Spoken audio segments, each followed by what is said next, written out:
Now, I promised to make this video a while ago about the flaws of the Swiss system at the Season 3 World Championship, but since it was the first big League of Legends tournament to use it, I actually realised you can warn people and you can show the hypotheticals, but people won't get it until they've actually felt the impact and seen what it does to the narratives of the different teams at the tournament, and how when you then look back at who they played, it shows how insanely skewed some of them are just by who you drew in the actual Swiss draw, not by how well you played or what your overall approach, strategy, player strength, like overall peak was, all that jazz. In the end, the draw did decide a lot of the tournament for many of the teams there. So let's get into that and let's look at this Worlds and see where the flaws were. Now, one of the reasons I know Swiss system sucks is because I've had to watch it in Counter-Strike since ESL 1 2016, a CSGO major that was in 2016, which itself still used GSL group stage,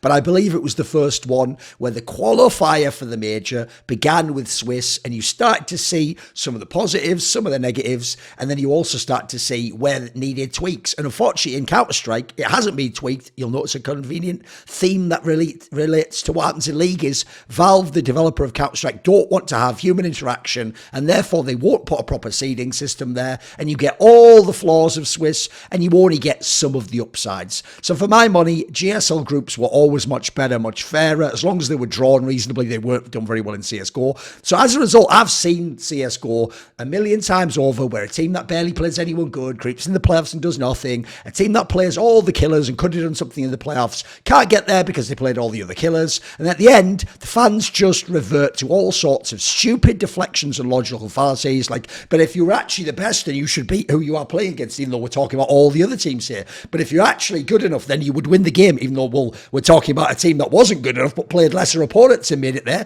But this team was excellent and played extremely hard opponents. So again, you've actually just ignored all the information, all the context to say something stupid. A common trend on the internet, let's face it. So let's be real. First and foremost, this is better than the old system, if the old system is a round robin with best of ones, and in the case of League of Legends, had that stupid approach where you had to divide regions and they could never play each other in the group stage. And so as a result, you just got drastically unfair groups.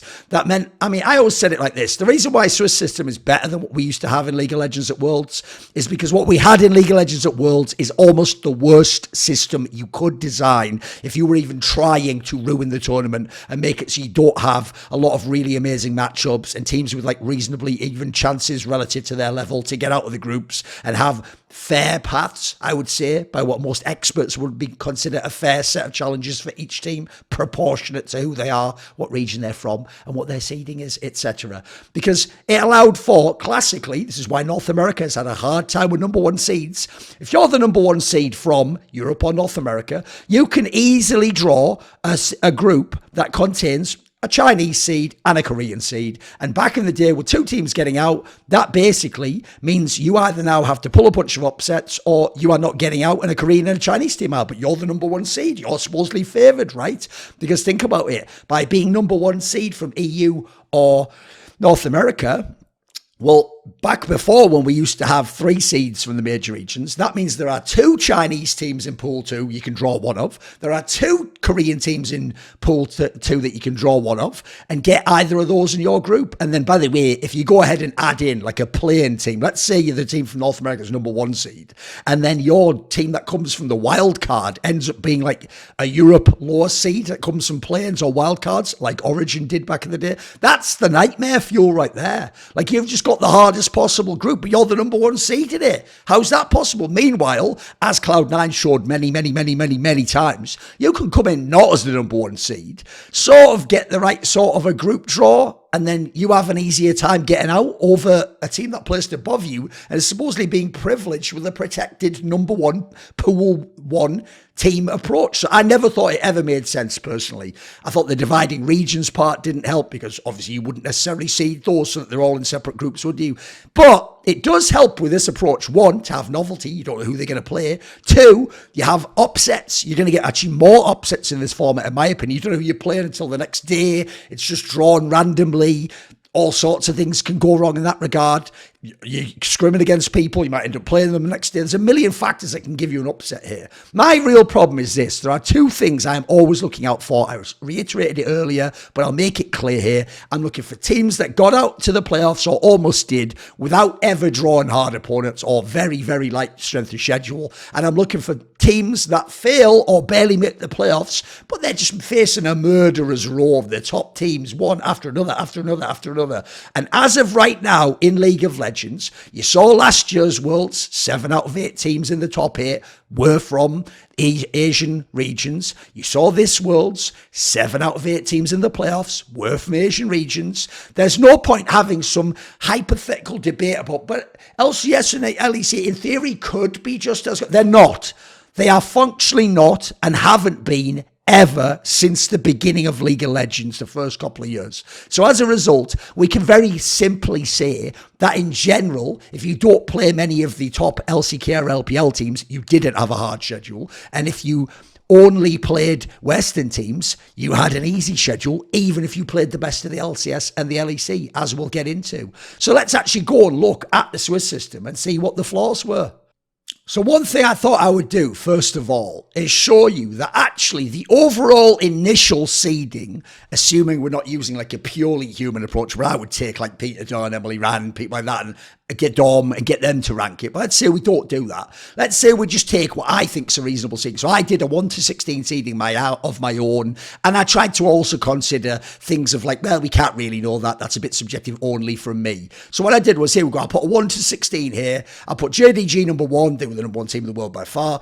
Gen.G did everything they could domestically, so I gave them number 2. LNG I put 3rd because they had the great run in the summer playoffs and it'd be a strong team overall as a core in general all year. BLG had an awesome year. The problem is Gen.G exists and they fell apart in summer, so they get the 4th seed. I gave T1 5th seed because they did manage to come through to both the finals, including overcoming KT, who was the first or second best team in Korea in the regular season. Then I put the aforementioned KT roster. They had a very dominant summer split before the playoffs, barely failed to make the finals. Then I put Weibo, controversial because they barely made it to Worlds, but I'm just going to say in general, I'm not going to put G2 above any of the Asian teams until they've proven it. They hadn't done anything at MSI really. So I'll put Weibo for now above them, and then I'll put G2 above D+, because D+ actually looked very kind of lackluster and barely made it into this tournament. They did a DRXS run themselves through the regional, so I put G2 above them. Then I put D+ 9th. NRG won LCS, so I have to honour them. They were the best NA LCS team, so I put them at number 10. Then Cloud9 was in general pretty good in the summer and blew it in the playoffs. I put them 11. Fnatic was obviously a bit ropey, got it together for the season finals. They get to be 12. Mad Lions was really good earlier in the year, had kind of a whack period. Obviously, they lost like 9 games in a row or something,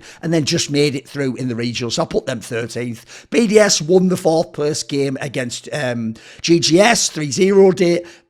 Earlier in, like we're talking spring, they almost won, so I'll put them 14th. Team Liquid, look, this is if we were watching before the tournament. We didn't know yet that GAM would beat Team Liquid, so since no one knows what GAM's level will be, I put GAM last and I put Team Liquid second to last because, hey, at least they have players like Summit who maybe could do something in lane, right? I think that's a fairly reasonable 1 to 60. I think if people disagree, it's only going to be by 1 or 2 spots for some of the names, and some of them I think you'll agree are right on. So if we look, the first round is actually pretty legit, because in theory, we want number 1 to play number 16, number 2 to play number 50. So let's go on, look. Gen.G's number 2, by the way, in this case, 1 or 2, because I can't really know who is better overall, except if I'm judging with MSI as well. So Gen.G plays GAM, that's number 2, plays number 16, that's totally fine. Number 1 or number 2 playing 15 or 16 is basically where we want to be at, it's barely off. JDG's my number 1, and they're playing BDS, who I have at 14th, so number 1 plays 14, not too far off, pretty good. LNG's number 3, and they're playing my number 12. I think that's pretty reasonable all in all.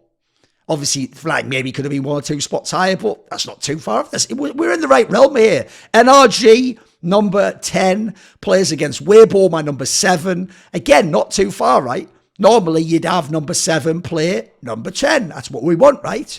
So then we go down. Oh, no, sorry, let me see. It would be 8 plays 9. Yeah, 7 plays 10. That's all good. Then we go down. D+ plays against G2, so 8 plays 9. That's as it should be. Then you have, yeah, that's it. That's the whole lot. So actually, first round, no problem. That's all good for me, first round. No bother whatsoever. The problem with Swiss is this. You only have a seeding effect on the first round, and then they don't carry any kind of seeding through to the next round. It's randomised. So after this, it becomes a nightmare. Because let's look at the top. Gen.G plays T1 in round 2 because they won over GAM. So because Gen.G beat GAM, team they should play, one of the worst in the tournament, they get to play T1, who on my ranking is 5th in the world. And actually some other people might even have had them like 4th, 6th. There's no universe where you should be drawing that, because think about it, right? Half the teams go 1-0. So there's 8 teams in the 1-0 pool that Gen.G can draw 7 of because they're one of the 8. So of the 7 teams that are there, they've drawn one of the highest ones. This is ridiculous. Like in a sane world where we carried seeding through, they would be playing someone like, let's go down here, G2. That's a more reasonable one. That's beaten D+. Let's see, where else are we? They could play Weibo. They could play, let's see, C9, who's beaten Mad Lions. These are all reasonable draws. Instead, Gen.G's drawn T1, one of the best teams in the world. Now, Gen.G won that game, but that makes it unfair for both Gen.G and for T1, because T1's 5th on mine. So T1 themselves should be drawing like a G2 type team, a Weibo Gaming type team. That would be a reasonable one to be drawing at this point in time. Instead, T1 has to play Gen.G, one of the absolute best teams in the world, potentially the number 1 seed at this tournament. So already you've got a problem. Then you go J.D.G, they've also gotten fucked. J.D.G won a 1-0 over BDS, and BLG, by the way, had to beat fucking KT Rolster. Already, what on paper would be a terrible game, right? Because that's one of the few that's unfair, was KT against BLG. I didn't mention that, actually. Number 4 against number 6 in the first round. Probably the most unfair one, but it's just one of the unfair ones. But that unfair one then means absolutely either KT or BLG was going to win that, and it turns out JDG has to draw it. Now, it doesn't matter, JDG wins again, but that means it's unfair for BLG. Every time it's unfair for anyone, whether it's good, that means someone else got a harder draw. If it's bad, that means it's a bad draw sometimes for both opponents if it's a really hard one. So it can be unfair in all different respects here. Then you go down, LNG got Cloud9, okay, 3rd against, in this case, 11th. That's not terrible if we were carrying the seed over. NRG gets Team Liquid, because NRG won against Weibo, because NRG lost against Weibo, and then Team Liquid lost against T1. Right, so NRG, number 10, draws number 15. Right, that's not terrible, since obviously in general it's going to be your bottom 8, and NRG's a higher one of the bottom 8 TLs. That's okay. Now, it's a bit BS in the fact that, like, you actually have like KT Roasters and teams like that down there. But okay, KT Roaster, in theory, will be, because they lost the opener, will be your highest on paper of the teams that have got 0-1, because they were number 6 for me, right? So then we go down, you can go down to KT themselves draw D+.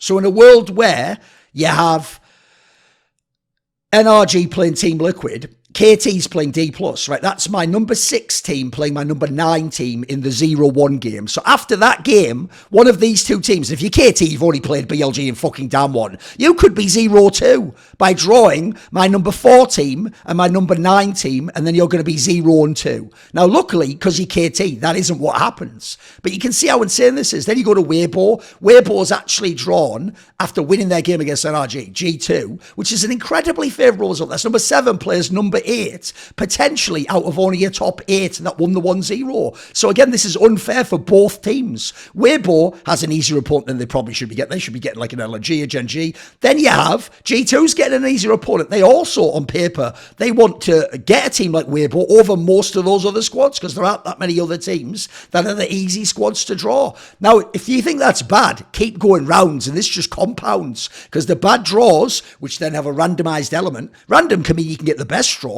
like we had in the first round, or you can get terrible draws, and you can get the worst possible draw. So going to round 3 now. Now, round 3 at the top is obviously people that won 2-0. So Gen.G won 2-0 and got G2. Now, there's only going to be 4 teams that went 2-0, so that's fine. JDG gets LNG. Okay, this is all fine. Yeah, at the end of the day, it was only the easy opponent there was G2 in theory out of those 4, and someone had to draw them. So it's not really unfair that it was Gen.G or JDG. Maybe it would have been more unfair if it was LNG G2, because then it would have been been Gen.G, JDG, and they haven't lost a fucking game yet in the tournament. They just get punished by randomized seeding. By the way, that could have happened. Denying one of Gen.G and JDG a 3-0 win, and therefore a bracket that would have ensured, as we got, luckily by them being so excellent, not by virtue of the schedule, luckily we got a bracket where they were on opposite sides, and if they'd have both won, we would have met in the final, which could have been a hell of a final, right?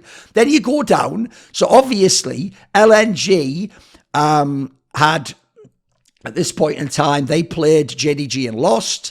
So then we go to the 2-1 games now. So we're going to do LNG, NRG, etc. Right? We go down, and what do you know? Here we have LNG loses to JDG and draws KT Roaster. Right? When you lose to JDG, you can play NRG, who's just beaten Team Liquid. Let me see. No, that's a 2-0 game. So the point is, you can get KT Roaster's a pretty hard one if you are LNG. That could instead have been someone like G2, right? G2 had beaten Damwon. They'd beaten Weibo in that massive comeback, and then they lost to Gen.G. You could have had G2 there if you were LNG. G2 was my number 8. Instead, you got KT Roaster, my number 6. You go down. T1 gets BLG, obviously the match that they ended up winning to go through. Now, at this point in time, T1, if you remember, was a 2-1 team because they lost to Gen.G. So they beat Cloud9 and got BLG. That means instead, that could have been, let me see, it has to be a 2-1 team. So that could have been, I think that could have been G2 also. Yep, they could have had G2 instead of BLG. In theory, an easier opponent. You could have had, let me see, who else has won 2 at this point in time? Not that many for that one, but then this is where it gets really bad. Is on the last one overall, think about teams like Fnatic, right? If you're Fnatic, you drew Weibo. You could have drawn G2. You could have had a regional matchup you have a chance in. You could have gone D+. Much better team in theory to draw than Weibo, because even though they're both 4th seeds, Weibo had individual players who were popping off. G2 themselves drew BLG in the last one, but that could have been Fnatic, it could have been D+, it could have been, basically, you could argue BLG's the hardest of all of those. In order of hardness, it would probably go BLG, KT, Weibo, and then it's between D+ and Fnatic. So G2's actually drawn the hardest one. BLG. So let's look at some of these runs, shall we? So, okay, let's look at G2's run. They drew Korean team, Chinese team, Korean team, American team, and because they didn't beat the American team, straight back into Chinese team. So you get 3 lives. You need to win 3 times to get out. If you lose 3 times, you're out. Like, G2 played 4 Asian teams, and they still won 2 games. That means effectively, if you actually believe, as I think is a reasonable statement most of the time, that a Western team shouldn't be favoured against against an LPL or an LCK team, then effectively G2 had 1 tournament life, and because they didn't win that 1 series against NRG, that's it. Now, it turns out they actually did, by the way, beat D+ and Weibo, but that's just because they played exceptionally against an incredibly hard schedule. Meanwhile, we all know NRG made the playoffs, right? So who did NRG play? They drew Weibo. They should have a top team. They're actually a team that I had ranked at number 10. They lost to Weibo. Then they had Team Liquid, right? That's not even an unfair draw if you actually look at it, but they beat Team Liquid. The point is, who did you play overall? Then you get Mad Lions. Like, Mad Lions, by the way, so far you've had 13th and 15th out of some of my bottom teams, and your best team was 7th. You haven't had a top 6 team yet. Then you drew G2, number 8. You didn't draw a single top 6 team. In fact, you literally, in my seeding, NRG did not draw 1 team in the top 6, and they made it to top 8 of the event by essentially losing to the 7th team and then beating the 8th team. That's it. What a whack fucking draw. And I showed you the G2 one. Then let's go look at KT Roasters, who made the playoffs. KT Roaster drew Chinese team, Korean team, Chinese team, Chinese team, Korean team. That's fucking insane. It's just because KT Roaster actually had some players play well that they were able to beat that fucking murderer's roll. That's insane. They even draw that. That's so unfair. Meanwhile, Weibo made the top 8, and who did they play? Weibo play. So if you don't know, NRG didn't beat a single Asian team to make the top 8. Let's look at who Weibo played to make the top 8. They beat NRG. They lost to G2. They, let me see. They lost to KT Roaster, I think.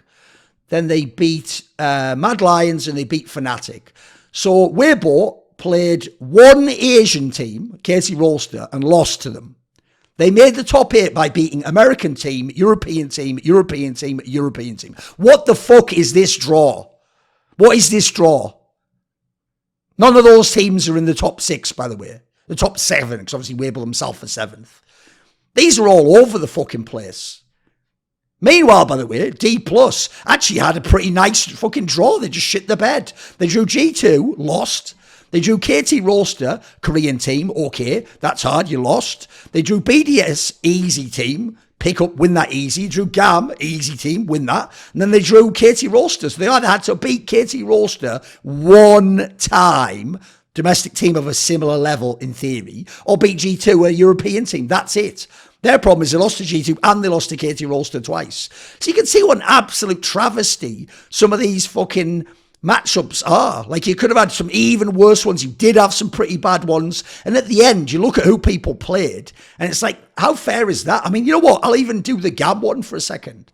So GAM played against Gen.G, D+, Fnatic, and Team Liquid, right? That's fine, as long as everyone else gets a reasonable draw. They should get a really hard opponent. But then where are the other harder opponents?